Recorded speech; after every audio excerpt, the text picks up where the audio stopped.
చెందకు భక్తుడా ఈ మాయలోక ఛాయను చూచినప్పుడు భయము చెందకు భక్తుడా ఈ మాయలోక ఛాయను చూచినప్పుడు భయము చెందకు నీకు జయము దయచేయువాడు భయము చెందకు నీకు జయము దయచేయువాడు దేవుడే యెహోవాయున్నాడు నీ సాయమునకు దేవుడే యేసన్నయున్నాడు దేవుడే యెహోవాయున్నాడు నీ సాయమునకు దేవుడే యేసన్నయున్నాడు భయము చెందకు భక్తుడా ఈ మాయలోక ఛాయను చూచినప్పుడు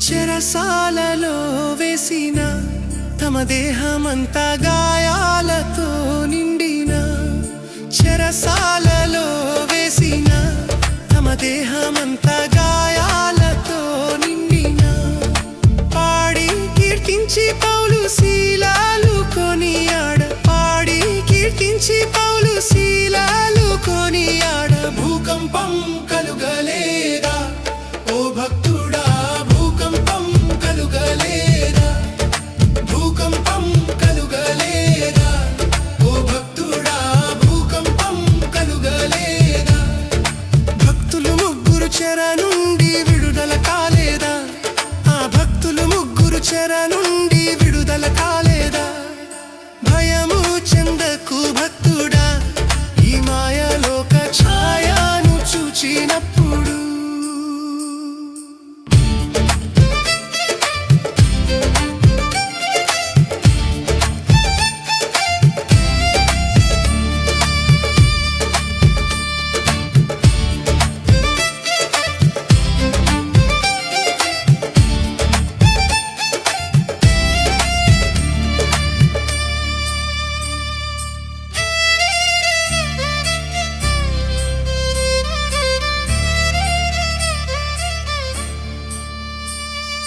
బబులోను దేశమందున ఆ భక్తులు ముగ్గురు బొమ్మకు మ్రొక్కనందున బబులోను దేశమందున ఆ భక్తులు ముగ్గురు బొమ్మకు మ్రొక్కనందున పట్టి బంధించి రాజు అగ్ని గుండంలో వేస్తే పట్టి బంధించి రాజు అగ్ని గుండంలో వేస్తే నాల్గవ వాడు ఉండలేదా ఓ భక్తుడా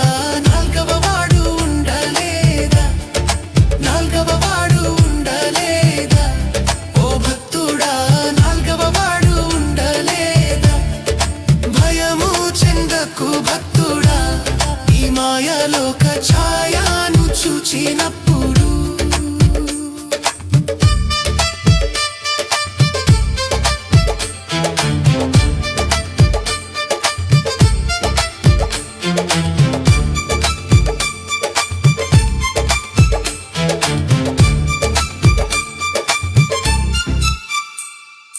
ఆస్తి అంతా పోయినా తన దేహమంతా కురుపులతో నిండిన ఆస్తి అంతా పోయినా తన దేహమంతా కురుపులతో నిండిన అన్నీ ఇచ్చిన తండ్రి అన్నీ తీసుకుపోయే అన్నీ ఇచ్చిన తండ్రి అన్నీ తీసుకుపోయే అని యోబు పలుకలేదా ఓ భక్తుడా అని యోబు పలుకలేదా అని యోబు పలుకలేదా ఓ భక్తుడా అని యోబు పలుకలేదా భయము చెందకు భక్తుడా ఈ మాయలోక ఛాయను చూచినప్పుడు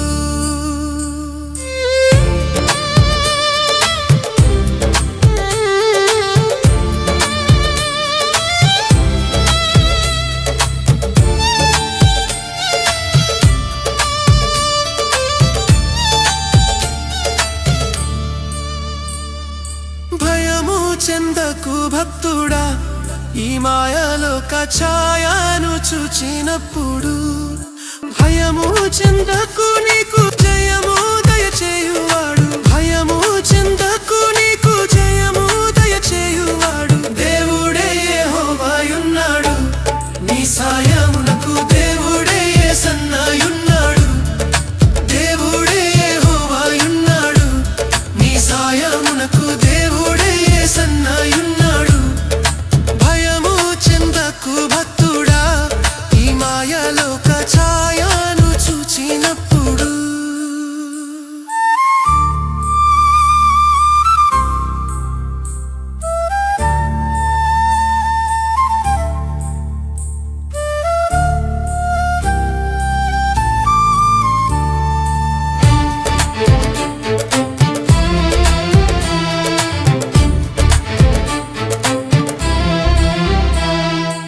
గొప్ప తండ్రి, మీ పవిత్రమైన నామానికి స్తుతి స్తోత్రాలు చెల్లిస్తున్నాం. మా ముందున్న భక్తుల జీవితాలలో నేను లోకానికి రాజులకు భయపడక మీ అందు విశ్వాసం ఉంచి ఆయన బ్రతికినప్పుడు మీరెంత తోడుగా ఉండి రక్షించి కాపాడి నడిపించారు తండ్రి. ఆ విశ్వాస వీరులు జీవితాలను జ్ఞాపకం చేసుకుంటున్నాం. మా జీవితం అల్పమైనది, స్వల్పమైనది తండ్రి. నాయన అల్పులైన మమ్మలను కాపాడండి.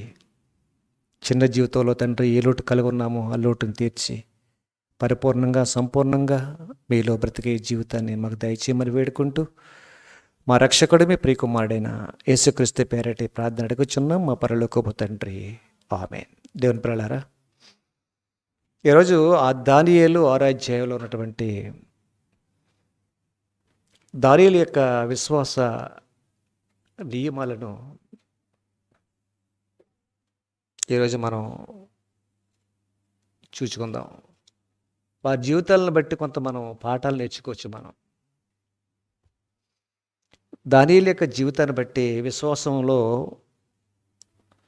కొంత జీవితాన్ని మనం నేర్చుకోవచ్చు. దానియేలు 6వ అధ్యాయము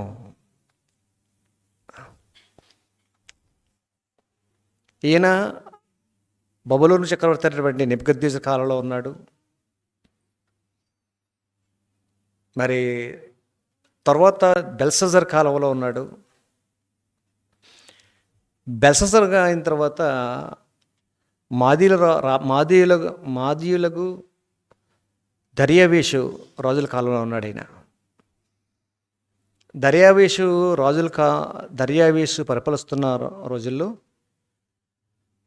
మరి ఈయన కూడా గొప్ప ప్రధానిగా నియమించబడ్డాడు దానియేలు గారు. ఈయన ఎలాంటి వాడు అంటే 3వ వచనం అండి. ఈ దానియేలు గారి యొక్క క్యారెక్టర్ గురించి చెప్తున్నాడు చూడండి. ఈ దానియేలు ఎలాంటి వాడు అంటే అమ్మా దానియేలు అతి శ్రేష్టమైన బుద్ధి గలవాడై ప్రజలలోను ప్రధానులలోను అధిపతులను ఖ్యాతి నొందియుండెను, ప్రఖ్యాతిగా నొందియున్నాడు. ఏమండి చూడండి, దానియేలు యూదుడు, దేవుని ఎరిగినవాడు. అతడు అతిశ్రేష్ఠుడు, బుద్ధి గలవాడు, ప్రధానులలో అధిపతులలో ప్రఖ్యాతి నొందినవాడు. ఎంతమందిలో ప్రఖ్యాతి నొందాడంటే అతను 6వ అధ్యాయము 1వ వచనం అండి. నేను చదువుతాను చూడండి, బాగా వినండి. బైబిల్ మీద మనసు ఉంచండి. మీరు అన్నీ మర్చిపోండి, మీ ఆలోచనలు అన్నీ మర్చిపోండి. 2 కళ్ళు వాక్యాన్ని చూడండి. మీ 2 చెవులు నా మాటల వైపు ఉంచండి. మీ 2 చెవులు నా మాటల వైపు ఉంచండి. మీ 2 కళ్ళు వాక్యాన్ని మాత్రమే చూడండి. మీ తలంపులలో దేవుని వాక్యమే కనబడాలి తప్ప, దేవుని మాటలు తప్ప మీ దృష్టికి ఏది వినపడకూడదు. చూడండి, ఆ విషయాలు చూడండి. తన రాజ్యం అంతటి పైన అధిపతులుగా ఉండుటకై 120 మంది అధిపతులను నియమించడానికి దర్యావేషు ఇష్టపడ్డాడు. రాజ్యాధికారం చేయటానికి నాకు ప్రముఖులైనటువంటి వారిలో 120 మంది అధిపతులు కావాలి నాకు అని ఇష్టపడ్డాడు. ఆ 120 మందిలో ముగ్గురు ప్రధానంగా నియమించబడ్డారు. ముగ్గురు అంటే దర్యావేషు, మాదీలలో 2 ప్రధానులు, యూదులలో ప్రధానమైనటువంటి దానియేలు. అంటే 120 మందిలో ముగ్గురు అధికులుగా ఉన్నారు. ఆ ముగ్గురులో ఒకడు అధికంగా ఉన్నాడు. అంటే దానియేలు ముఖ్యుడు అని రాయబడింది చూడండి. ఆ ముగ్గురులలో దానియేలు ముఖ్యుడు. దానియేలు కింద 2 పనిచేస్తారు. 2 కింద 127 మంది పనిచేస్తుంది. 117 మంది పనిచేస్తారు. 120లో ముగ్గురు తీసేస్తే 117 మంది. 117 మంది అధిపతులు పనిచేస్తారు. ఇందులో ముఖ్యుడు ఎవరంటే దానియేలు మహారాజు. ఇతను ఎవరికని ఆ దేశస్తుడు కాడు, ఆ జాతివాడు కాడు, ఆ ఊరివాడు కాడు, బానిసందులకని బానిసగా చేయబడిన వాడు. ఒక బానిసగా వచ్చినటువంటి వాడు మన దేశ అధిపతుల మీద అధికారం ఉండటం ఏంటి అని కుట్ర పన్నారండి వాళ్ళందరూ. మంచివాడిని ఎలాగున్నా మంచివాడిని చెడ్డ చేసి తొక్కేయటానికి సమాజము, అధికారులు, అధిపతులు, ప్రభుత్వాలు ఎలా కూడగడతాయో ఇందులో చూడొచ్చు మనం. మంచివాడు ఎవరిని పనిచేయనివ్వరండి. ఏమండి 120 మందిని ఎన్నుకున్నాడు దర్యావేషు రాజు.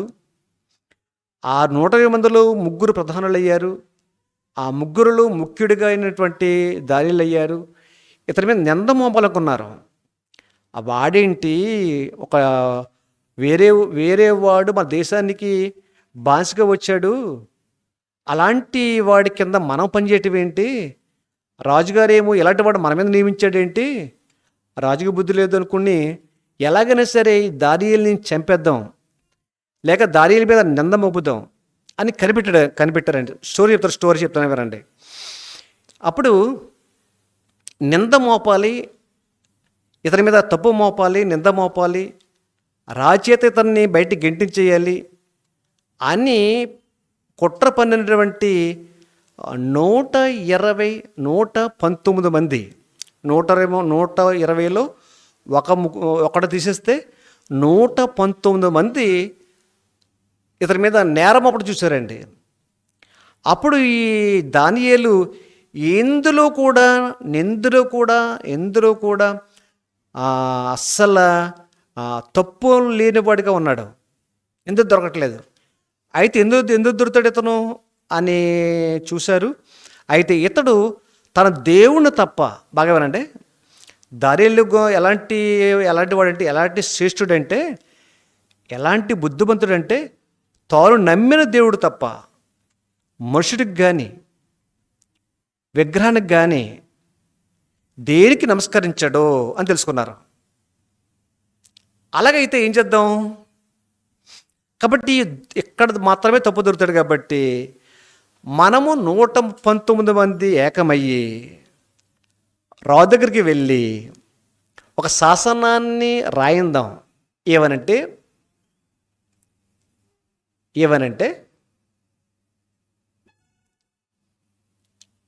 మీకు తప్ప ఏ మనుషుడికి ఏ ఆపద వచ్చినా, ఏ అవసరం వచ్చినా, ఏ ఇబ్బంది వచ్చినా మీకు తప్ప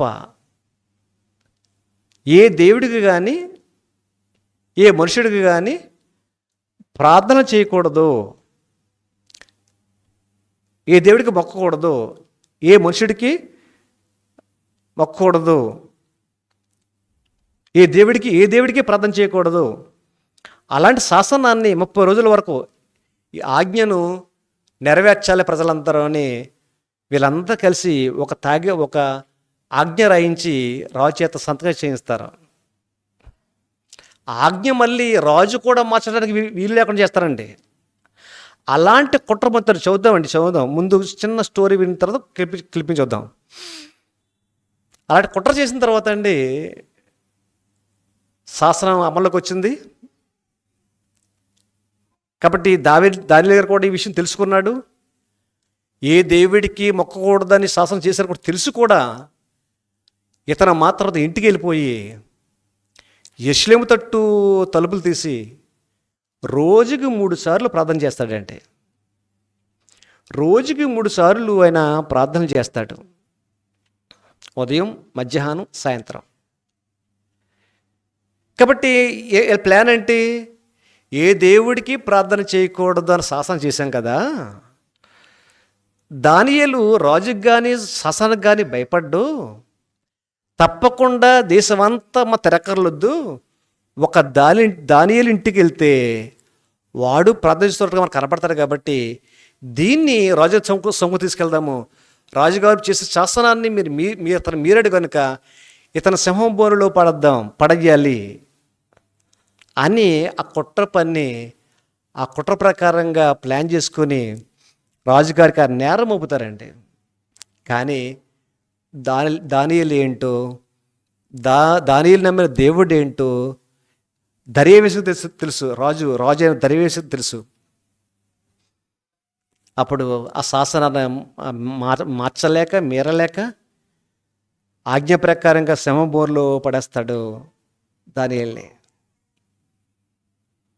అక్కడ ప్రార్థన చేస్తాడంటే అక్కడ సింహము నోట్లు మూయబడతాయి. దీని అంతటి యొక్క సారాంశం ఏంటంటే ప్రియులరా, దేవుడు నమ్మినటువంటి వాడు ఎంత ఖచ్చితంగా దేవుని విశ్వాసంలో ఎలాంటి శ్రమలు వచ్చినా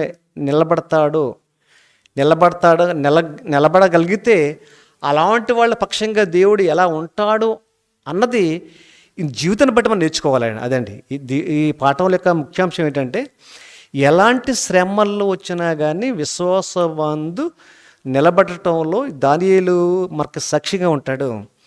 ఆ దానియేలు యొక్క ప్రవక్తని సింహం పోలీసిన సన్నివేశాన్ని ఒకసారి చూద్దాం మనం. లైట్ ఆఫ్ అయినా ఆ సన్నివేశం ఒకసారి అయినా ఇప్పుడు బైబిల్లోకి వెళ్దాం మనం. చూడండి.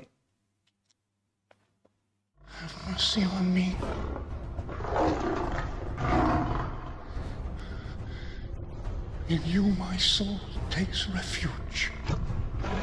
I am in the midst of lions, surrounded by ravenous beasts, whose teeth are spears, whose tongues are sharp as swords. I call upon your name, O Lord, from the depths of the pit. Hear my plea. Come near. You say, do not fear. Oh Lord, take up my case. Redeem my life.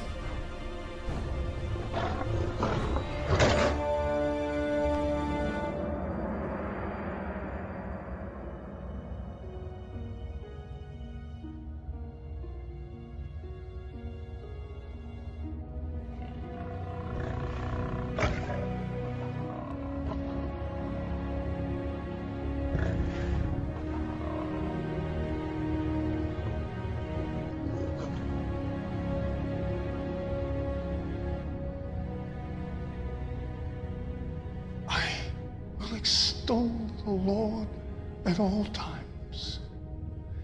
His praise be ever on my lips. But those who seek the Lord will lack for no good thing. A righteous man may have many troubles, but the Lord rescues him from them all.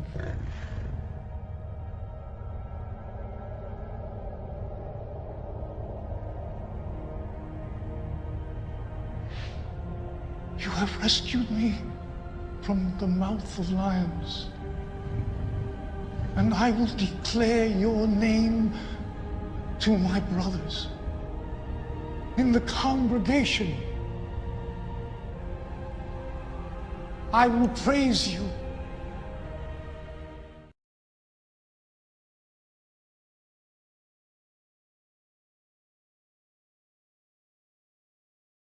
Right. ఇంకా మంచి story ఉంటుందండి. దాంట్లో రాజుకు దర్యావేషు వచ్చి పిలుస్తాడు, బోర్లు వచ్చి బయటకు వస్తారు రమ్మని. అప్పుడు సీన్ ఉంటుందండి, చాలా బాగుంటుందండి. చూద్దాం, పోనీ బైబిల్లో సేమ్ స్టోరీ ఉంది, చూద్దామండి పిల్లరా. దానియేలు ప్రవక్త, అతనికి 3 గుణాలు కలిగిన వాడు. ఒకటి, పరిశుద్ధత, ఎప్పుడూ నీతిగాను పరిశుద్ధంగాను ఉంటాడు, అబద్ధం ఆడ్డు. 2, ప్రార్థన జీవితం కలిగి ఉంటుంది ఆయనకి, ఎప్పుడు రోజుకి 3 సార్లు ప్రార్థన చేస్తాడు. మూడోది ఏంటంటే నమ్మకంగా ఉంటాడు. దేవుడంటే నమ్మకం ఉంటాడు, పని అంటే నమ్మకంగా చేస్తాడు. పని ఏడ నమ్మకంగా ఉంటాడు, దేవుని యందు కూడా నమ్మకం ఉంటాడు. పని యందు ఎంత నమ్మకం ఉంటాడో చూడండి, ఇప్పుడు మరి ఆశ్చర్యపోతారు మీరు. ఎక్కడైనా మనుషుడు కొంచెం నమ్మకం ఉంటాడేమో కానండి, డబ్బు దగ్గర ఎవడు నమ్మకం ఉండడండి. డబ్బు దగ్గర మాత్రం ఎవడో నమ్మకం ఉండడండి. కానీ దానియేలు మహారాజు దేశమంతటి యొక్క ఖజానా మీద అధిపతి, ఫైనాన్స్ మీద మంచి అధికారితనం. అలాంటి ఇతను ₹1 కూడా తేడా లేకుండా రాజుకి లెక్క చెప్తాడండి. అంతటి నమ్మకస్తుడు తన పని యందు. దేవుడు యందు ఎంత నమ్మకస్తుడు, రాజు యందు కూడా అంత నమ్మకస్తుడు. చూద్దామండి, ఆ విషయం చూద్దామండి. ఇప్పుడు చదవండి, చదువుకుంటే వెళ్దాం చక్కగా. ఏమండి, 3వ వచనం, దానియేలు 6వ అధ్యాయము. ఈ దానియేలు అతి శ్రేష్టమైన బుద్ధి కలవాడు, ప్రధానులలోను అధిపతులలోను ప్రఖ్యాతనందు ఉండెను. గనుక రాజ్యం అంతటి మీద అతను నియమింపవలనని రాజు ఉద్దేశించాడండి. ఇంతటి ఘనుడు, బుద్ధిమంతుడు, న్యాయవంతుడు, శ్రేష్ఠుడు నా దేశములో ఎవడో లేడు. ఈ 120 మంది అధిపతుల్లో కూడా, ఈ 120 మంది ప్రధానుల్లో కూడా, అధిపతుల్లో కూడా ఎవడు ఇలాంటి వాడు లేడు. కనుక ఈ దానియేలుని రాజ్యాంతటి మీద కూడా అధిపతిగా నియమించాలని ఉద్దేశం కలిగి ఉన్నాడండి. తెలియదు గారండి, తెలిసి చెప్తున్నానండి. దేవుడు ఏదో ఎవడైతే బాగా నమ్మకం ఉంటాడండి, దేవుడు అతన్ని అధిపతిగా చేస్తాడండి. ఈ మాట చదవగా నాకు ఏమొచ్చిందంటే, ఐగుప్తు దేశంలో ఫరో రాజుగా ఉన్నాడు. అందులో ఒక యూదుడు, ఆయన పేరు చెప్తారా? మోజెస్ని తీసుకెళ్ళి రాజ్యం నిలబెట్టాడండి. నేనే కదా పోలంటాడు, నేనే కదా రాజుని, నువ్వే రాజువి. ఒక బానిసుడు, మళ్ళీ బానిసుడు ఏమంటే పట్టబడినవాడు. ఇశ్రాయేలు అందరూ బానిసలుగా పనిచేస్తున్నారు ఆ దేశంలోని. కానీ ఒక యూదుడైనటువంటి మోజెస్ని ఏం చేశాడంటే, ఏమండి, అధిపతిగా నియమించాడండి. అంత మాత్రమే కాదు, మోషే చనిపోయిన తర్వాత ఫరో వచ్చాడు. ఏమండి, ఆ ఫరో తర్వాత ఫరో కాలంలోనే యోసేపు ఉంటాడు. మళ్ళీని యోసేపు నీతిమంతుడు, ఆ యూదుడు. మళ్ళీని అతడును మళ్ళా ఆ దేశం మీద రాజుగా, అధిపతిగా నియమించబడతాడు. రాజు అని పేరు తప్పండి, చూడండి, రాజులు అని పేరు తప్ప ఆ రాజ్యాలు పరిపాలించింది ఎవరు తెలుసా అండి?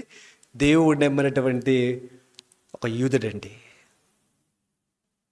ఈ రోజున ప్రపంచాన్ని కూడా ప్రజలకు మనసులను మార్చి, ఏమండి, పరలోక నడిపించేది కూడా ఎవరు చేసినట్టు? యూదుడండి.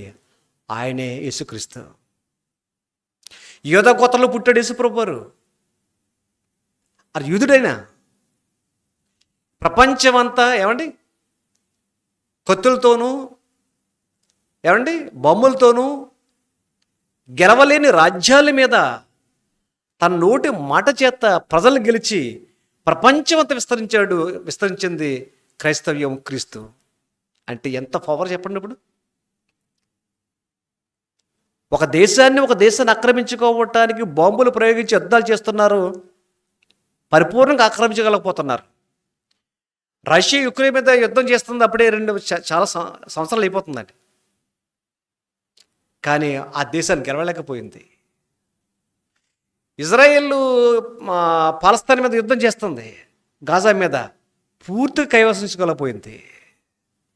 కానీ యేసు బాంబు పట్టలేదు, ఆయుధం పట్టలేదు, కత్తి పట్టలేదు. కేవలం నోటి మాట చేత, ఆయన బోధ చేత, ఆయన ప్రేమ చేత ప్రపంచాన్ని గెలుచుకున్నాడు. దేవుని పిల్లలారా, నేను చెప్పేది ఏంటంటే, మన విశ్వాసం ఈ లోకంలో దేన్ని గెలవలేకపోవచ్చు. బాగా వినండి, ఈ లోకంలో ఏ మనుషుని మీద గెలవలేకపోవచ్చు. మనం ఈ లోకంలో ఏ మనుషుని మీద గెలవలేకపోవచ్చు, ఏ సమస్యను ఓడించలేకపోవచ్చు.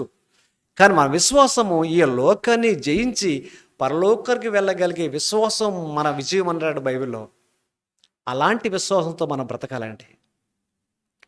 మన జీవితంలో కరువైన, ఖడ్గమైన, అనారోగ్యమైన, మరణమైన ఏదైనా సరే క్రీస్తు ప్రభువుని, క్రీస్తు సంఘమును విడిచిపెట్టకుండా మన బ్రతకగలిగితే మనకంటే గొప్పవాడు ఉండడండి. దేవుని నమ్మిన పిల్లలు ఈ లోకం మీద గొప్పగా ఉంచాడేమో కానీ క్రీస్తు నమ్మిన క్రైస్తవులను మాత్రం తీసుకెళ్ళి పరలోక ముందు సింహాసనం ముందు కూర్చోబెడతాన్నాడు దేవుడు. ఎంత బాగుందండి! పరలోక ముందు సింహాసనం ముందు కూర్చోబెడతా అన్నాడు. చదువుదామండి, 4వ వచనం. అందుకు ప్రధానులను జాతవనండి, బాగా చూడండి, బైబిల్ చూడండి. ప్రధానులను, అధిపతులను, రాజ్యపాలన విషయములో దానియేలు మీద ఏదైనా ఒక నింద మోపవలెనని యుండి, ఎంతమంది? 119 మంది. 119 మంది కలిసి ఏదైనా ఒక నింద, ఏదైనా ఎక్కడ దొరకట్లేదు బాబు, వీడు శ్రేష్ఠుడు, బుద్ధిమంతుడు, ప్రఖ్యాతి నొందినవాడు, మాత్రం ఏ తప్పిదము లోపము లేనివాడు, ఇలాంటి వాడు ఏ నింద మోపగలం మనం అని కనిపెడుతున్నారు పాపం. కానీ దాని మీద ఏదైనా ఒక నింద మోపవలనని ఉండి తగిన హేతువు, తగిన కారణము కనిపెట్టుచుండిరి అని చూడండి. ఏమండి, తప్పు లేని వాడి మీద తప్పు మోపటం, వెదురు చూడటం ఈ లోకానికి ఉన్నటువంటి అలవాటేనండి.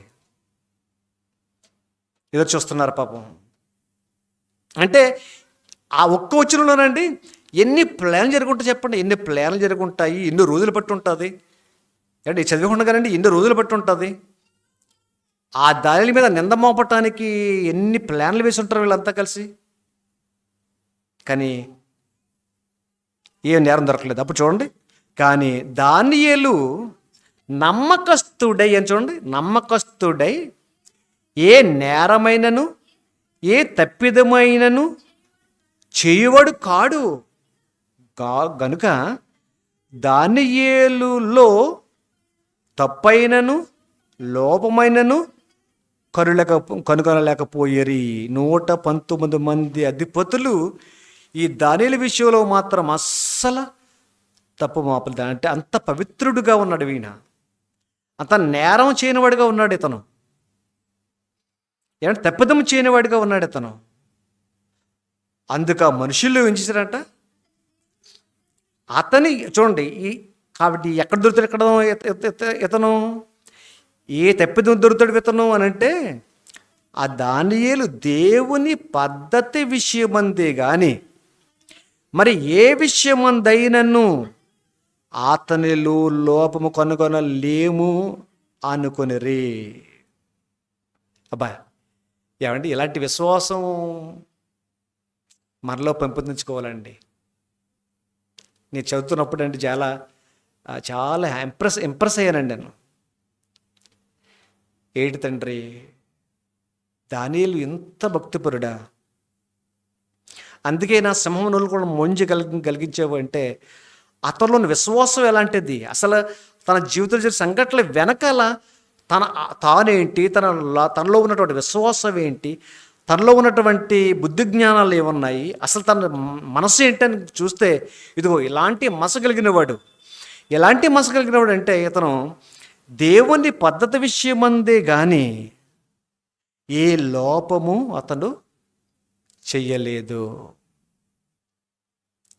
ఏమంటే అంటే ఈ లోకాన్ని, లోక అధికారాన్ని, అధికారులను, రాజులను, అధిపతులను అవసరమైతే దేవుని కొరకు వాళ్ళని వదులుకుంటాడేమో కానీ సులభం కోసం, ఏమంటే బ్రతుకు కోసం, సులభం కోసం ఏ మనుషుని ఆశ్రయించిన వాడిగా ఉన్నాడు ఈ దావీదు మహారాజు, ఈ దానియేలు గారు.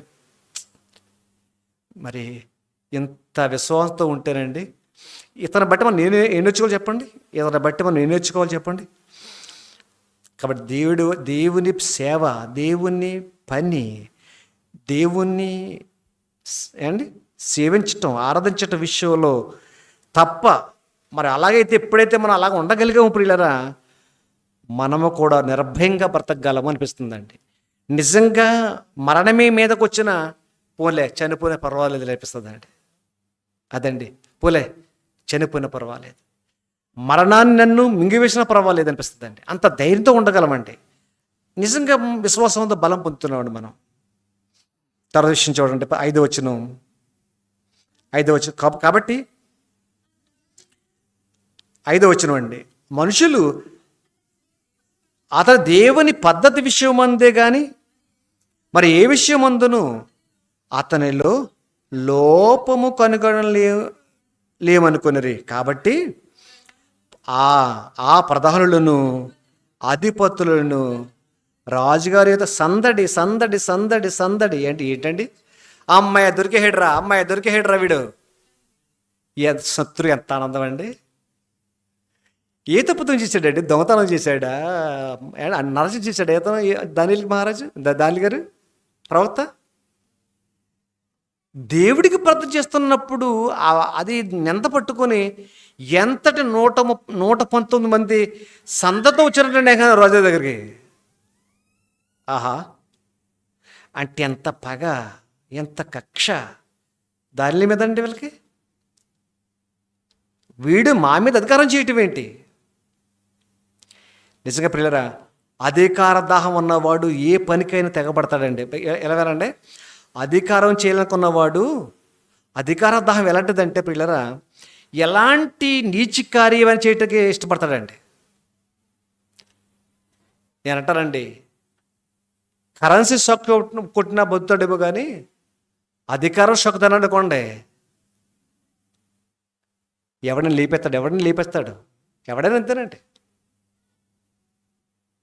ఆ కుర్చీకి, ఆ పదవికి ఎవడైనా ఎసరు పెడతారనుకుంటే వాళ్ళు లేపేస్తారండి.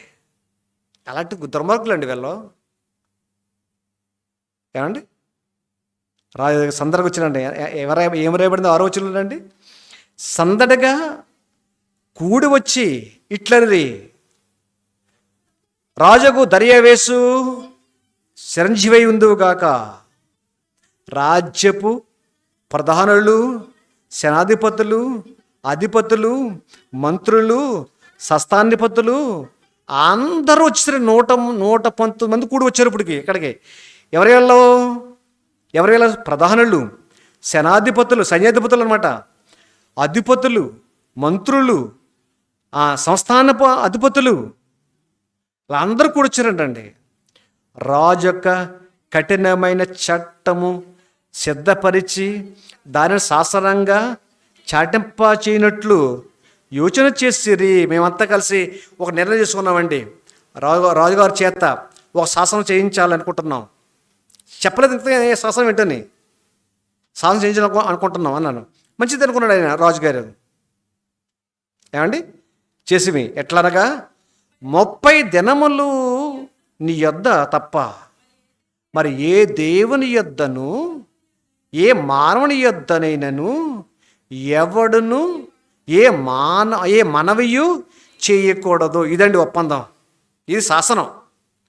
ఏ దేవుడికి నమస్కరించకూడదు అంటే దానిలో మహారాజు చేయడు, దానిలో ప్రవక్త చేయడు. కాబట్టి దానిలో చేయడు కాబట్టి చేస్తాడు, తప్పకుండా చేస్తాడు. అలా చేస్తారు కాబట్టి శాసన ప్రకారం కింద చంపేయచ్చు అనుకున్నారు పాపం ఈ 119 మంది కూడా. మళ్ళీ చూద్దామండి. 30 దినముల వరకు నీ యొద్ద తప్ప ఏ దేవుని యొద్దనైనను మానవుని యొద్దనైనను ఎవడను ఏ మనవి చేయకూడదు. ఎవడైనను చేసిన ఎడల వాడు సింహపు బోనులో పడదేయబడును. ఇదండి శాస్త్రం రాజుగారు. ఇలాగ మా 119 మంది కూడా మేము శాసనం తీసుకొచ్చాము, మనం సంతకం పెట్టాలన్నారండి. రాజా ఈ ప్రకారముగా రాజు శాసనము ఒకటి పుట్టించి, వీళ్ళు పుట్టించారు. ఇది ఎవరి కోసం ఇదంతాను? ఒక్క దానికోసం అండి. మొత్తం దేశమంతా ఒకటైందండి. ప్రపంచమంతా ఒకటైతే దానియేలు ఒక్క పక్షంగా దేవుని పక్షంగా ఉన్నాడండి. ఎంత నేరం అవ్వడం ఏంటండి? అంత అవసరం ఏంటండి వాళ్ళకి? ఏమండి? అప్పుడు చూడండి, ఈ జట్టు చూడండి. ఒక శాసనం పుట్టించారు. అప్పుడు ఏమన్నా తెలుసండి? చూడండి ఎంత బాగుంటుందని. మాదీయుల యొక్కయు పార్శకుల యొక్కయు పద్ధతిని అనుసరించి స్థిరముకు శాసనముగా ఉడినట్లు దాని మీద సంతకము చేయమని మనం వచ్చేసేరి. అంటే ఏంటంటే మాదీయులు కానీ, మాదీయ రాజులు కానీ, పార్శికుల రాజులు కానీ, అధిపతులు కానీ, సంస్థాధిపతులు కానీ ఎవడ కూడా ఈ శాసనాన్ని మార్చడానికి వీల్లేదు. అలా చేయమన్నాడు కానీ. ఎందుకంటే ఈ శాసనము ఒక్క దానిల కోసం చేసే సంగతి తెలిసిందంటే రాజుగారు మనసు మార్చుకొని శాసనం రద్దు చేస్తాడు. కాబట్టి రాజుగారు కూడా శాసనం రద్దు చేయకుండా ఒక పకడ్బందీగా ఒక ప్లాన్ చేశారండి. ఏమండి? 9వ వచనం అండి. కాగా ఆ రాజుకు దర్యావేషు శాసనము రాయించి సంతకం చేశాను. ఇట్లు శాసనము సంతకం చేయబడిన నీ పాచం అంటే ఎలాంటి శాసనము రాజు చేత ఇలా పుట్టించి రాజు చేత సంతకం చేయించాడని ఆ సంగతి దానియేలుకు తెలుసుకున్నను అతను తన ఇంటికి వెళ్ళి యథాప్రకారముగా అనుదినము 3 సార్లు, ఉదయము సాయంత్రం అని మధ్యాహ్నం సాయంత్రం 3 సార్లు మోకాళ్ళుని తన ఇంటి కిటికీలు ఇరుసులతో తెరవబడి ఉండగా తన దేవుడికి ప్రార్థన చేయొచ్చు ఆయన స్తుతించుచు ఉండెను. మారాడండి? మారలేదు. శాసనానికి భయపడ్డాడండి? రాజుగారికి భయపడ్డాడండి? మంత్రులకు భయపడ్డాడండి? ఎవరికి భయపడ్డాడు? చెప్పండి ఇప్పుడు. దీన్ని తీసుకునండి మన విశ్వాస జీవితాన్ని ఒక్కసారి కళ్ళ ముందు పరీక్ష అలాగా రీల్ చేద్దాం. ఎలాగని ఒక్కసారి అండి ఇలాంటి విశ్వాసాన్ని మన జీవితంలో ఇరుకులు, ఇబ్బందులు, సోదరులు, ఒకవేళ అవమానాలు, మరణము, అనారోగ్యము, అప్పులు ఏదైనానండి. నేను ఒక ఆయనకి ధైర్యం చెప్పానండి. ఉన్నప్పుడు దేవుని సేవకు బాగా ఉపయోగపడ్డాడు. అలాంటి ఆయన చితికిపోయాడండి. అతన్ని ఎవ్వరూ వాడుకోవట్లేదు. మీకు తెలుసు ఆశీర్వాదం గారు లక్షలు ఇచ్చాడండి సేవకి. వచ్చేసాడు, ఇండియా వచ్చేసాడు, ఎక్కడ ఉన్నాడు చెప్పాను. సార్ మీకు దేవుడు ఒక తల తెచ్చాడు, దేవుని వాక్యం చెప్పి సేవ చేసి తల తెచ్చాడు, దాన్ని మీరు కప్పెట్టేశారు. మీకున్న సమస్యలు మీ ఇల్లు అమ్మినా మీ అప్పులు తీరవు, అది నాకు తెలుసు. కనుక ఈ సమస్యలను దేవుడికి పెట్టండి. ఒక మందిరం కడతారండి, నేను అప్పగిస్తాను. సేవ చేయండి, వేచి చూడండి, అంతే. మీరు వేచి చూడండి, మళ్ళా తిరిగి సేవ ప్రారంభించండి. మీకు మందిరం లేదు చెప్పాను, నీకు దుబాయ్లో ఉండగానే ఒక మందిరం కట్టవయ్యా అని చెప్పాను, వినలేదు. కాబట్టి నీ తల కప్పెట్టేసావు, నువ్వేమనుకున్నా కప్పెట్టేస్తున్నావు, కప్పెట్టేసావు. తిరిగి మళ్ళా వ్యాపారం చేయి. వ్యాపారం అంటే ఏంటి? ఆత్మరక్షణ. ప్రారంభించు అని చెప్పానండి. వస్తున్నాడు. దేవుని పిల్లలారా బాగా వినండి. మన జీవితంలో ఏదో కోల్పోయినా కానీ, ఇదిగో దావీదుకి దానిలకున్నటువంటి బలం ఏంటి చెప్పండి? నమ్మకం, ప్రార్థన. నమ్మకం, ప్రార్థన, అంతేనండి. ఇతని దగ్గర ఉన్న ఆయుధాలు ఏంటి అంటే నమ్మకం, ప్రార్థన. చదవండి ఏమ్మా. 11వ వచనం. ఆ మనుషులు గుంపులుగా కూడి వచ్చి దానియేలును దేవునికి ప్రార్థన చేయుటయు ఆయనను బతిమాలుకున్నట్టయు వీళ్ళు చూచారండి. దొరికాడరా, మన కలివి ఏ దేంట్లోనూ తప్పిదమో మోపలేని మనం పుట్టించిన ఒక శాసనాన్ని మీరడు కనుక ఈ ఒక్కటి సరిపోద్ది అనుకున్నారు. వీళ్ళందరూ సందడిగా వచ్చారు. మళ్ళీని ఏమండి ఎంత సందడిగా వచ్చారు చూద్దామండి. వచ్చి ఏమండి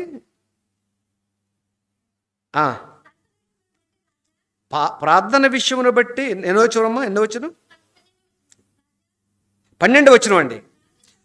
రాజా సముఖమునకు వచ్చి శాసన విషయమును బట్టి రాజా 30 దినముల వరకు నీకు తప్ప మరి ఏ దేవునికైనాను మానవుడికైనాను ఎవడును ప్రార్థన చేయకూడదు. ఎవడైనా చేసిన ఎడల వాడు సింహబోనులో పడవేయబడునని నీవు ఆజ్ఞ ఇవ్వలేదా? అంటే జ్ఞాపకం చేస్తున్నారండి. మీరే కదా చేశారు ఈ ఆజ్ఞ, మీరు ఆజ్ఞ ఇవ్వలేదా అని మనం చేయగా రాజా అన్నాడు, ఎవడో అనుకున్నాడు. ఈయన దాని అనుకోలేదండి. ఎవడో మన రాజ్యంలో ఎవడో ఇలాగ నిక్కున్నవాడు ఎవడో ఉంటాడో అనుకున్నాడు పాపం. కానీ ఈ 119 మంది అధిపతులు ఇలాంటి కుట్ర చేసి దారిల మీద ఈ నేరం మోపాలనుకున్నారని సంగతి పాపం రాజు తెలియదు. దీన్ని బట్టి చూస్తే ప్రియులరా, మన వెనక ఎంతమంది శత్రువులు ఉన్నా, మన వెనక ఎంతమంది కెట్టిన వాళ్ళు ఉన్నా, మన పని మనం చేసుకుంటూ ప్రార్థనాపూర్వకంగా వెళ్ళిపోతూ ఉంటే అదే మన బలం అండి, అదే మన ధైర్యం అండి. చూడండి, ఇప్పుడు రాజా మాదీల యొక్కయు పార్షికుల యొక్కయు పద్ధతి ప్రకారము ఆ సంగతి స్థిరము, ఎవడును దాన్ని రద్దుపరచజాలడు. అందుకు వారు చెరపట్టబడిన వారిలో ఉన్నటువంటి ఆ దానియేలు నిన్నే గాని నువ్వు పుట్టించిన శాసనమే గాని లక్ష్య పెట్టలేదు. అతను అనుదినము మాత్రం 3 సార్లు తను నమ్మిన దేవుడికి ప్రార్థన చేస్తూనే వచ్చుతున్నాడు అని నేరం మోపారండి వాళ్ళంతా కలిసి. రాజుగారు కుంగిపోయాడు. ఏంటి మీరు నేరం మోపింది? నువ్వు నేరం మోపింది ఎవరి మీద? మీరందరూ కలిసి నేరం మోపింది ఎవరి మీద అయ్యా అంటే 3వ వచనం అండి. అది శ్రేష్ఠుడు బుద్ధి గలవాడై ప్రధానులలోనూ అధిపతులలోనూ ఖ్యాతి నొందినటువంటి ఈ దాని మీద మీరు నేరం మోపారా? అలాంటి మహానుభావుడి మీద మీరే నేరం మోపటం ఆశ్చర్యపోయాడండి. అసలు కుట్రంతా ఈ 119 చేశారు. ఉంటుందండి ఇలా 119 మంది మీదకి ఇచ్చాడండి. వాళ్ళందరూ రండి మళ్ళీ అదే సింహాలు తినేయండి వాళ్ళని. అదే సింహాలండి ఏ దానిల ముందు నోరు మూసుకొని కూర్చున్నాయో, దానిలో ప్రార్థన చేస్తున్నప్పుడు అవి నోరు మూసుకుని ఎలాగైతే తల కింద పెట్టి కూర్చున్నాయో అవి సింహాలు 119 మంది కుటుంబాలతో సహా, భార్యలు పిల్లలు వాళ్ళు కుటుంబాలతో సహా ఎముకలన్నీ పిప్పు చేసేసేయండి. చదవండి. అదండి దేవుడు బలం అంటే ఎలా ఉంటుందండి, మీరు ఊహించరు. అసలు దేవుడు పరిపూర్ణ మనం నమ్మగలిగింది. ఇప్పుడు ఊహించాం మనం, మన జీవితాలు జరిగే గొప్ప గొప్ప కార్యాలు ఊహించాం మనం. అలాంటి అనుభూతి నేను పొందారండి. అలాంటి అనుభూతి నేను పొందారు. అలాంటి వారు నేరం మోపారు వీళ్ళు. చదవండి మళ్ళీ 14 వచనం. రాజు ఈ మాట విని బహుగా వ్యాకులు పడిపోయాడు. దానియేలు మీద కానీ దానియేలు చేస్తున్న ప్రార్థన ఆ దేవుడి మీద కానీ మీరే నేరం మోపుతుంది అని కృంగిపోయి దానియేలును రక్షింపవలెనని తన మనసు దృఢపరుచుకొని సూర్యాస్తమయం వరకు అతను విడిపించటానికి ప్రయత్నము చేశాడు. కానీ అతని వల్ల కాలేదు. ఎందుకంటే 119 మంది కూడా మళ్ళీ శాసనాన్ని బలం చేశారు. వ్యాఖ్యలు పడుతున్నాడు. ఎలాగా ఈ శాసనాన్ని మార్చాలనుకున్నాడు, ఎలాగో దానిని విడిపించాలని అనుకున్నాడు, ఆ మరణం నుంచి, ఆ సింహం గో నుంచి ఎలా బయట తీసుకోవాలనుకున్నాడు. కానీ అతని వల్ల కాలేని పని చేశారండి ఈ మంత్రులు. 15 వచనం. ఆ మనుషులు దీన్ని చూచి, అమ్మో రాజుగారు మారిపోయారు, దాన్ని బయటకు లాక్కు చేస్తాడు, ఈ శాసనాన్ని రద్దు చేస్తాడు. కానీ ఇలా అనుకుని చేశారంటే దీన్ని చూచి రాజా సన్నిధిని మళ్ళీ సందడిగా చేరి వచ్చి, రాజా స్థిరపరచబడిన ఏ శాసనము కానీ తీర్మానము కానీ ఎవడను రద్దుపరచాడు. నువ్వు అదేనమాట. అంటే రద్దుపరచాలంటే ఏంటి? నువ్వు మళ్ళా తిరిగి ఆ శాసనాన్ని రద్దు చేస్తావేమో. నీకు తెలీదా? ఒక్కసారి చేసావంటే దాన్ని నువ్వు కూడా చేయలేవు. అంటే రాజుగారి మాట రాజు వినడం అన్నట్టు ఉంది. అది నా మాట నేనే అనడం అన్నట్టు ఉంది. ఏమంటే రాజుగారి మాట రాజు వినకూడదు. ఇంకా అలా చేశారండి. రాజుగారి మాట రాజు వినడం. వ్యాఖ్యలు పడిపోతున్నాడు రాజు. ఏమండి మీరండి ఎంజాయ్ చేస్తారండి. ఎంజాయ్ చూడండి. దేవుడు ఎంత గొప్పవాడండి. ఎలాంటి స్థితులు, ఎలాంటి పరిస్థితులు దిగొచ్చాడు. పరలోకి దిగొచ్చాడండి. దూతను పంపించాడండి. చూడండి ఏమండి రద్దుపరచాడు. ఇది మాదీయులకును పార్శికులకును విధి అని తమను తెలుసుకొనవలెనని అంతటి రాజు ఆజ్ఞయ్యగా బండ్రోతులు దానియేలును పట్టుకొని పోయి సింహపు బోనులో గృహలో పడవేసిరి. చూసారు కదా మీరు ఇందాక. పడవేసిరి. పడద్రోయగా రాజు అంటున్నాడు. వినండి. రాజు అంటున్నాడు, దేవుడు తెలుసు, రాజు తెలుసు దానియేలు ఎంత నీతిపరుడో, దానియేలు నమ్మిన దేవుడు ఎంత శక్తివంతుడో, ఆ దేవుడు ఎంత గొప్పవాడో, ఎంత సమర్థవంతుడో ఆ రాజు తెలుసు. రాజు అంటున్నాడు, నీవు అనుదినము తప్పక సేవిస్తున్న నీ దేవుడే నిన్ను రక్షించునని దానితో అనేను. కాబట్టి మళ్ళీ లోపలికి వెళ్ళిన తర్వాత మళ్ళీ బయటికి రాజుగారు మళ్ళా బంట్రోతులు పంపించి రాయి తొలగించి బయట వచ్చి చేతాడేమో అని ఇన్సర్లో 17 రోజుల్లో వారు ఒక రాయిని తీసుకొని వచ్చి ఆ గృహద్వారం వేసి దాన్ని మూసేశారు. ఏమండి దాన్ని లాక్ చేశారు, ముద్ర వేశారు. చూడండి. మరియు దానియేలును గూర్చి రాజు యొక్క తీర్మానమును మారిపోతాయేమోనని రాజు ముద్రను, అతని అధికారుల ముద్రను వేసి దాన్ని బంధించారు. చూసారండి. మళ్ళా వచ్చి రాతి హతరేమో కానీ ఇది రాజుగారి శాసనం, ఎవడో కూడా ఈ రాజు తొలగించకూడదు అని రాజుగారు సీలేశారండి అనమాట. అండి నాకు ఇది చదివినప్పుడు ఏమనిపిస్తుంది అంటే అండి, యేసుక్రీస్తు చనిపోయినప్పుడు అండి ఆయన సమాధిలో పెట్టారండి. ఆయన్ని సమాధిలో పెట్టించారంటే ఒక రాయి పొల్లించి సంఖ్యలతో బంధించారు దాన్ని. శిష్యులు వచ్చి రాయి తొలగించి ఎత్తుకుపోతారేమో, నమ్మిన దేవుడు అసమర్థుడు, మరణానికి లేపలేడు అనుకున్నారు. అలాగే బంధించారండి. కానీ దూత వచ్చింది, రాయి తొలగించింది, యేసుక్రీస్తు వారు లేచారు. ఇక్కడ కూడా అంతేనండి. ఇక్కడ కూడా అంతే. చూడండి ఈ చూడండి అండి ఎంత బాగుందండి. అతను రాజు తన నగరకు వెళ్ళి రాత్రంతా ఉపవాసం ఉండి నాట్యవాద్యములను జరిగింపలేదు. అతనికి నిద్ర పట్టలేదు పాపం. తెల్లవారుజామున ఏమండి వేకువనే లేచి ఆ రాత్రంతా నిద్రపోలేదండి. దేవుడు భయపడిపోయాడు. ఇలాంటి నింద మోపినటువంటి వీళ్ళ వల్ల నా దేశానికి నాకు ఎలాంటి దేవుడు అపాయం చేస్తాడని భయపడిపోయాడండి. వాళ్ళు నమ్మిన దేవుళ్ళు దేవతలు వదిలేశాడండి. అదండి నీ చెప్పమంటారా, నీ ఇంటిలో మీరు ఒక్కరే మీ విశ్వాసం అనుకోండి, నీ పిల్లలు కానీ నీ భార్య కానీ నమ్మలేదు అనుకోండి, నీ విశ్వాసం చూచి నీ భార్యనే భయపడాలి, నీ పిల్లలనే భయపడాలండి. అంటే అలా ఉండాలండి, అలా నిలబడాలండి విశ్వాసంలోని.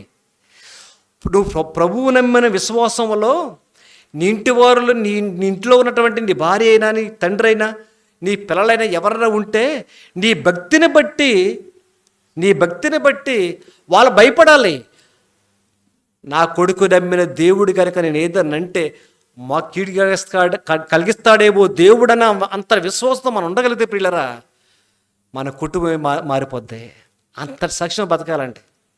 అంతేగాని ఊరు పెద్దలు ఏమంటారో, ఏమంటే కుటుంబస్తులు ఏమంటారో, వాళ్ళందరూ అల్లే కదా, పర్లేదులే ఈసారి ఏదో తద్దరి పెడితే ఏం పోయింది, గుండె గించుకుంటే ఏం పోయింది, ఏమంటే పెంట కూడా పెడితే ఏం పోయింది, లేదా తీర్థ వెళ్తే ఏం పోయింది, ఏమండి ముహూర్తం పెడితే ఏం పోయింది, ఇలాంటి కనుక నువ్వు వాళ్ళతో మళ్ళీ కలిసిపోయి అనుకోండి అసలు క్రైస్తవుడే కాదండి కదా. ఎందుకంటే సాక్షి లేదు, ఇంకా సాక్ష్యం పోయింది.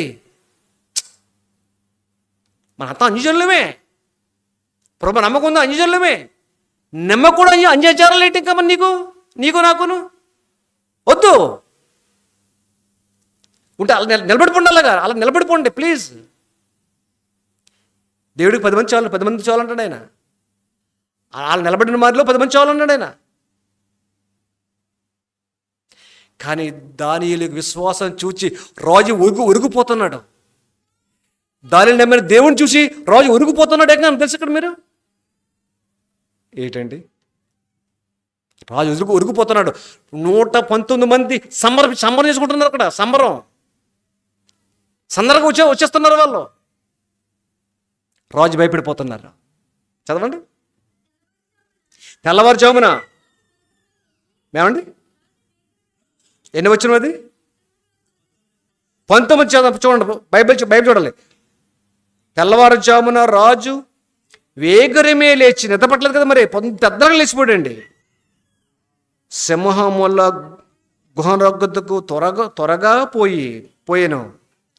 అతడు గుహ దగ్గర రాగానే దుఃఖ స్వరముతో, చనిపోడుకున్నాడు పాపం, దుఃఖ స్వరముతో దానియేలు అని పిలిచాడండి.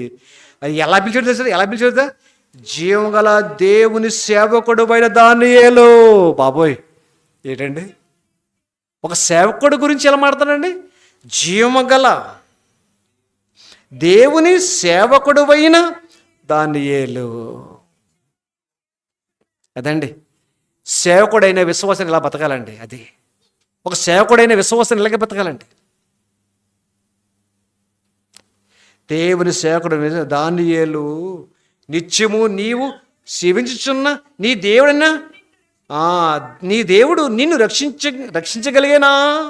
డౌట్ వీడికి ఇతనికి అని అతను అడిగాను. అప్పుడు అందుకు దానియేలు, రాజు చిరకాలము జీవించునుగాక, నేను నా దేవుని దృష్టికి నిర్దోషినిగా కనబడితేను గనుక ఆయన తన దూత పంపించి ఏమండి సింహాలు నాకు ఏ హానియు చేయకుండా వాటి నోర్లను మూయించెను.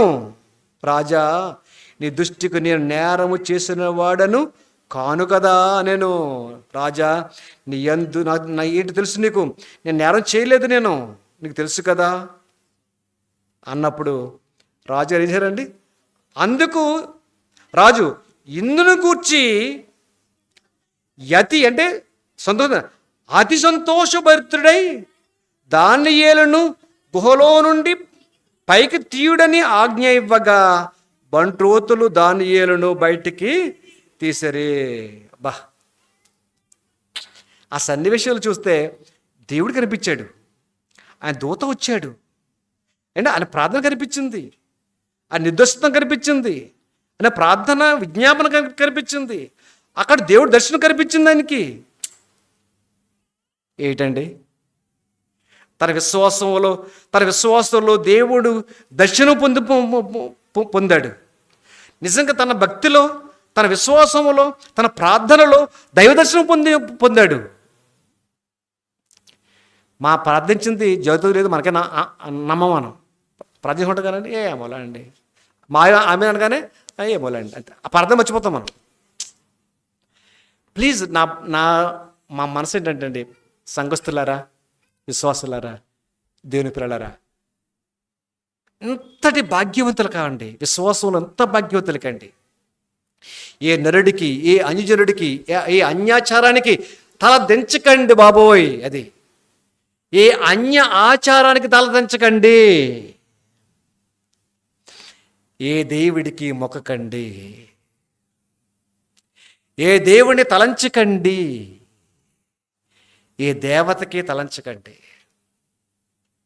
నువ్వు నమ్మిన యేసుక్రీస్తుకు మాత్రం తప్ప, ఆయన పంపిన తండ్రి దేవుడికి తప్ప ఎవరికి దళదచ్చకండి. ఇది పాట సారాంశం అంతే. మరోసారి మీ విశ్వాసాన్ని, నా విశ్వాసం బలపరుచుకోవటానికి మాటలు చెప్తున్నాను అంతేనండి. ప్లీజ్ ఉంటే అలాగ ఉండండి, చదవండి, మళ్ళా చదవండి ఒకసారి. రాజేంద్ర గూర్చి అతి సంతోషభరితుడై దానియేలు గుహలో నుండి ఆజ్ఞ ఇవ్వగా బంట్రోతులు దానియేలును బయట తీసుకుని అతడును తన దేవుని యందు భయభక్తులు కలవాడేందున అతనికి హానియు కలగలేదు. రాజు ఆజ్ఞ ఇయ్యగా దానియేలు మీద, ఎక్కడ చూడండి, దానియేలు మీద నింద మోపిన ఆ మనుషులు ఎంతమంది అండి 119 మంది వాళ్ళు తోడుకొని వచ్చారు. ఆ గృహలో పడవేశారు. వారిని, వారి కుమారులను, వారి భార్యలను పడదోషిస్తే దాంట్లో మొత్తం కుటుంబాలు సహా చేశారు.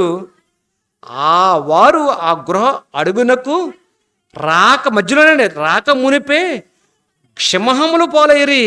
సింహములు వారి ఎముకలను సహితము అండి పగల కొరికి పొడి చేసేనంటే పిండి చేసి పడేసేయండి. మొత్తం కుటుంబాలు 119 కుటుంబాలు తినేసేయండి. నింద మోపిన వారి మీద, ఒక దేవుని సేవకుడి మీద నింద మోపారు వీళ్ళు. ఒక దేవుని సేవకుడి మీద అబంధ వేశారు వీళ్ళు. ఎలాగైనా డీగర్ చేసి పగటి బయట గిడ్డదనుకున్నారు వీళ్ళు. కానీ వీళ్ళే సింహాల పాలైపోయారండి. అప్పుడండి సాక్ష్యం చూసారా, ఆశ్చర్యపోతారు. ఎలా ఉండాలి ఆ సాక్ష్యం అంటేనే. ఏమండి 20 వచ్చిన 25 నుంచి చదివేద్దాం, చాలా బాగుంటుంది. అప్పుడు రాజు దర్యావేసు లోకమంతటా, అక్కడ కదండి, లోకమంతటా నివసించు సకల జనులకును, రాష్ట్రములకును, ఆయా భాషలో మాట్లాడు వారికి ఎలాగో శాసనం రాయించడం వల్ల, శాసనం ఏంటి తెలుసా అండి, మీ క్షేమము కలుగును గాక, నా సముఖమున నియమించిన, ఏమనగా నా సముఖమున నియమించిన, ఏంటంటే నా రాజ్యములోని సకల ప్రభుత్వముల యందుండు నివాసులు దానిల యొక్క దేవునికి భయపడుచు. ఎవరనండి లాస్ట్కి, మా దేశపు దేవతలకు కాదు, మా దేశపు దేవుళ్ళకు కాదు, మా పూజారులకు కాదు, నాకు కూడా కాదు. ఏంటండి సాక్ష్యం? అదండి, నువ్వు నమ్మిన దేవుడికి నీ కుటుంబస్తులు భయపడాలి. నువ్వు నమ్మిన దేవుడికి నీ భార్య భయపడాలా. నువ్వు నమ్మిన దేవుడికి నీ పిల్లలు భయపడాలా. ఓ మాట అంటారండి, ఏమండి ఇప్పుడే బాప్తిజం తీసుకుంటే పిల్లలకి అండి పిల్లలు ఈ పిల్లలు తెలియదు నాకు, అంజు పిల్లలు అయితే కోలగలగాలి కదండి, ఇప్పుడు వద్దులేండి అంటారు. ఏమండి పిల్లలకి పెళ్ళిళ్ళ కోసం భయపడిపోయి నరకానికి పోతావా? నరకానికి అంటే దేవుడు మీ కుటుంబాన్ని బాగు చేయాలనుకుంటున్నావా? అంటే నీ కుటుంబంలో ఉన్న సమస్య తెచ్చనుకుంటున్నావా? అంత అసాధ్యం అనుకుంటున్నావా? ఎలా శాసనం చేశారండి? రాష్ట్రంలో సకల ప్రజలందరూ కూడా తెలుసుకోవాల్సింది ఏంటంటే, దానియేలు యొక్క దేవునికి భయపడుచు ఆయన సముఖమున వణుకుచుండవలెను. ఆయనే జీవగల దేవుడు, ఆయనే యుగ యుగములు ఉండువాడు. ఆయన రాజ్యము శాశ్వతకాలము, ఆయన రాజ్యము నాశనము కానేరదు. ఆయన ఆధిపత్యము తొదమట్టుకు ఉండును. ఆయన విడిపించువాడును రక్షించువాడునయ్యుండి పరమందును భూమి మీదను సూచనలను ఆశ్చర్యకార్యములను చేయువాడు. ఆయనే సింహపు నోట నుండి దానిలను రక్షించెను అని అదండి శాసనం. గొప్ప శాసనం చేయడండి. ఏంటి ఎంత గొప్ప శాసనం అండి. మళ్ళీ చదువుదామండి ఈ మాట. మనం కూడా అనాలి. మళ్ళీ చదువుదామా? రైట్ ఏమండి? నా రాజ్యములోని 26 మాట 26 వచనమండి. నా రాజ్యములోని సకల ప్రభుత్వములయందుండు నివాసులు దానియేలు యొక్క దేవునికి భయపడుచు ఆయన సముఖమున వణుకుచుండవలెను. ఆయనే జీవగల దేవుడు, ఆయనే యుగయుగములు ఉండువాడు. ఆయన రాజ్యము నాశనము కానేరదు. ఆయన ఆధిపత్యము తుదముట్టుకుండును. ఆయన విడిపించేవాడును రక్షించేవాడునయ్యుండి పరమందును భూమి మీదను సూచక్రియలను మహత్కార్యములను చేయువాడు ఆయనే. సింహపు నోట నుండి ఈ దానియేలును రక్షించును అని వ్రాయించి సకల దేశమంతటా లోకమంతటను ఆ లోకంలో రాష్ట్రం అన్నింటికి రాయించి పంపించాడండి. ఆ దేశములో దర్యావేషు ప్రభుత్వములో దానియేలు వర్ధిల్లుచుండెను రాయబడిందండి. దేవుని పిల్లలారా, మనం ఎలా ఉండాలో మాట చదువుకుందామా? పేతురు రాసిన పత్రిక, మొదటి పేతురు, రెండవ పేతురు పత్రిక. కొత్త నిబంధనలు యేసు మాటలు చూడండి, యేసు మాటలు కూడా చూడండి ఎలాగుందో. మొదటి పేతురు పత్రిక 2వ అధ్యాయము 12వ వచనం. అన్యజనులు మిమ్మును, అంటే ప్రభు నమ్మని వారు నీ ఇంట్లో ఉండొచ్చు, నీ పక్కన ఇంట్లో ఉండొచ్చు, నీ ఊర్లో ఉండొచ్చు. నువ్వు ఆ ఊర్లో నీ ప్రభు నమ్ముకున్నావు. నిన్ను బట్టి చూడండి, నిన్ను బట్టి అన్యజనులు మిమ్మును ఏ విషయములో దుర్మార్గులను దూషింతురో ఆ విషయములో వారు మీ సత్క్రియ చూచి, దానియేలు యొక్క సత్క్రియ చూచి రాజు భయపడ్డట్టుగా మీరు చేసే ప్రార్థన, మీరు చేస్తున్న సేవ, మీరు వస్తున్నటువంటి చర్చకు వస్తున్నటువంటి విధానం, మీరు బైబిల్ చదువుతున్న విధానం చూసి, సత్క్రియలు చూచి వాటిని బట్టి విమర్శ దినమున దేవుడు మహిమపరచబడినట్లు వారి మధ్య మంచి ప్రవర్తన గలవారై ఉండవలనని మిమ్మును బతిమలాడుకొనుచున్నాను. నేను కూడా ఈ పాట ఎందుకు చెప్పానంటే, మీరు కూడా అలాగే ఉండండి. అన్యజనుల మధ్య అలా ఉండండి. కీర్తన గ్రంథము, మనుషుడు అన్యాయస్తుడు కానీ దేవుడు న్యాయవంతుడు. 34వ కీర్తన 34:19